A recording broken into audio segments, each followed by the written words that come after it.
Rebecca here. I'm a teacher in Canberra, Australia.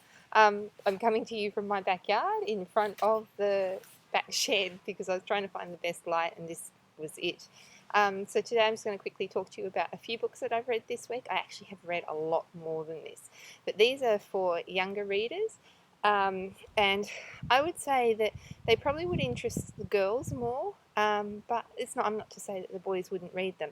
Actually, there's a couple in here that, at least one that I think that would interest boys. So first of all, I'm going to actually start with my favourite early readers, with these ones, Ginger Green. Now, I belong to a group that talk a lot about kids' books, and these ones keep coming up. So I just happened to go and pick up a couple of copies. These are not the first ones, but I absolutely love them.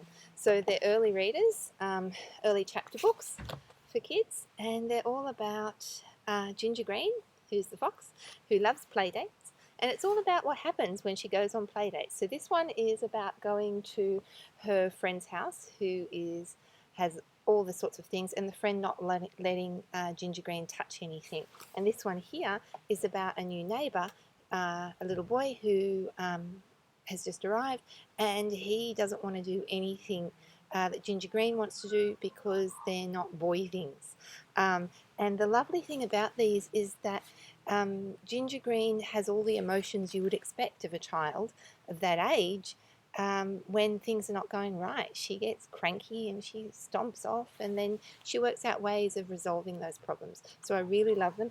Really beautiful illustrations, and easy text to read, and lots to talk about afterwards. And the other thing that I really, really love about these is that there's stuff in here for adults that they would just love. Now I'm just trying to find it because there's a scene where Mum's talking and she is getting cranky, and just the description of Mum's face is just absolutely wonderful. And I cannot find it. Oh, but here it is. So they're playing, and Edgar's bouncing the ball inside, and he's not allowed to. So Edgar takes a small ball from his pocket, he bounces it and catches it and bounces it again. And then Mum's lips go in a line. No balls inside, Edgar. I love it. So that was a really great series. The other one that I have here is this one, the Isadora Moon. Now this one also comes up on the website that I listen to a lot.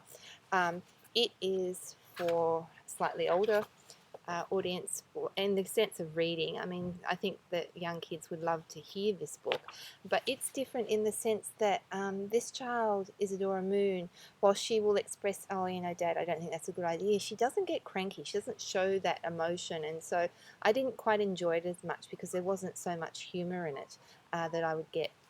It's a little bit like another series called Amelia Fang, but basically what this is about is it's Isadora Moon. Isadora Moon is the child of a vampire and a fairy, so she's a little bit different, and she doesn't really know where she fits in the world, and she goes on a school trip, but she goes to a school for kids that are not magical. And so they're not used to things like ghosts and that sort of thing. And Dad comes on the trip, and he really wants to see a ghost. And they do see one, but you know, as you would expect humans to react, the humans get really frightened. So Isadora and her dad have to work out a way of getting the humans to actually get to know the ghost and see that he actually is friendly. Now, on the website for this book, they actually say that it's also for fans of Princess in Black. Now, I haven't read Princess in Black, so I can't really comment on that. So that's that book. Now, this one was actually another really great one because this one, it's a graphic novel, Narwhal and Narwhal's Otter Friend.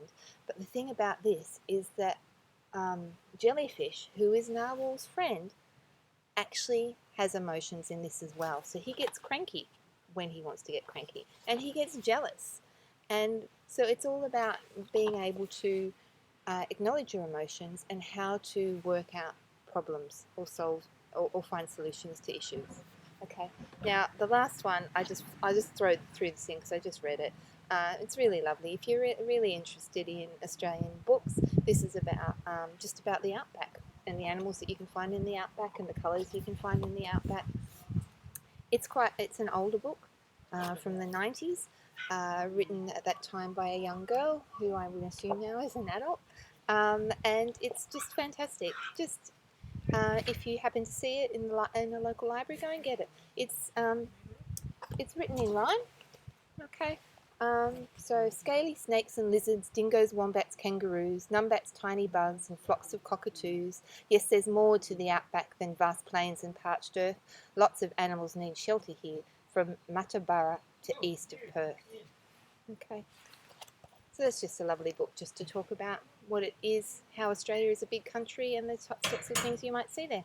So I hope you get a chance to have a look at those books. If you really can, I would really highly suggest this one or this series. This is actually a series by Ben Clanton, and this one, Isadora, the Ginger Green books by Kane and John Davis. Thanks for listening.